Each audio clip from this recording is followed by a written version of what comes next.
Ghotki Pakistan peoples party ज़िले घोटकी जो अहम तंजीमी इजलास पाकिस्तान पीपल्स पार्टी के मरकज़ी अगवान ऐं लेडीज़ विंग जे सदर फरियाल टालपुर जी सदारत हेठि ज़रदारी हाउस कराची में मुनक़िद थियो। इजलास में पाकिस्तान पीपल्स पार्टी सिंध जे सदर निसार अहमद खड़ो, इतलात सेक्रेटरी शर्जिल इनाम मेमण, सखर डिवीज़न जे सदर जाम इकरामुल्लाह खान धारीजो, ज़िले घोटकी जे सदर मीर बाबर अली खान लुंडी, जनरल सेक्रेटरी सिकंदर अली लाखो समेत ॿियनि उहदेदारनि शिरकत कई।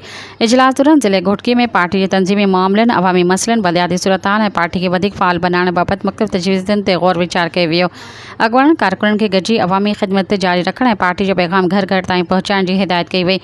इन मौके ते फरियाल टालपुर चयो त पाकिस्तान पीपल्स पार्टी हमेशह अवामी ख़िदमत ते यकीन रखे थी ऐं पार्टी क़यादत कारकुननि खे पंहिंजी ताक़त सम्झे थी।